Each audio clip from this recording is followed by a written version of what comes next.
Solano Community College Alternate Media and Access Technology presents an introduction to Kurzweil 3000 for iPad.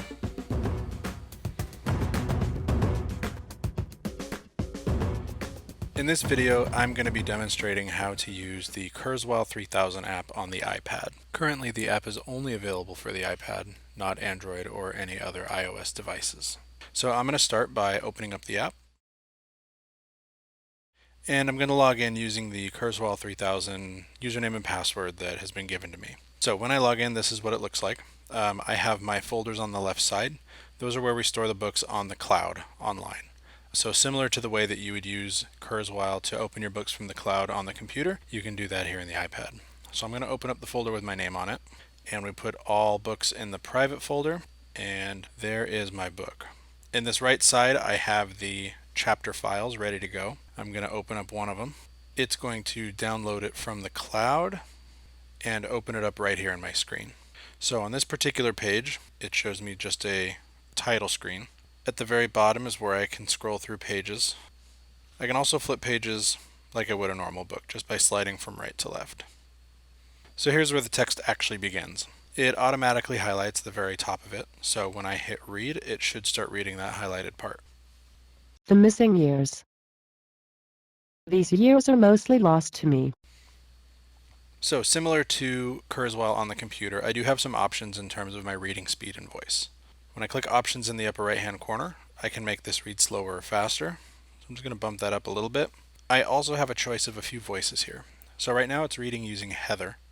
I'm going to try Ryan and see what that sounds like. Madness strips you of memory and leaves you scrabbling around on the floor. So depending on your preferences, you can make it read as fast or slow as you want, and with your choice of voices. When I'm done reading this, I'm just going to go back to the library, and I have a few other options in terms of importing things to be used on here. If I click these three dots in the upper left hand corner, it gives me several options to choose from. The first one that I'll show here is camera import. Basically what this is going to do is use the camera on the iPad to scan a page. So I have a student handbook here, and I'm just going to hold it over the top of it and click capture. That is going to take a picture of the screen. What I'm able to do is tap show controls, and I can crop this down to whatever I want it to read. So if I only need this section down here, I'm going to crop it down so that it's reading as small a file as possible. Then I'm going to hit crop, and I'm going to hit the upload button in the bottom right hand corner. It's going to ask me if I'm sure. I'm going to hit upload, and it's going to take a few seconds to scan that image and try and find all the text that's on it.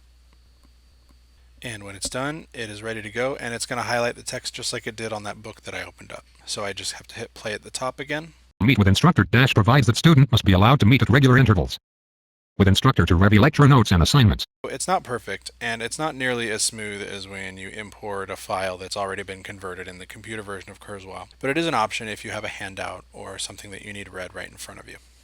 In addition to that, you can also import from photos that you've already taken in your library. You can sign in to Google Drive and import files from there. Overall, it's a really nice tool. It's very intuitive, and it's going to help a lot in terms of accessing your books when you don't have your computer available.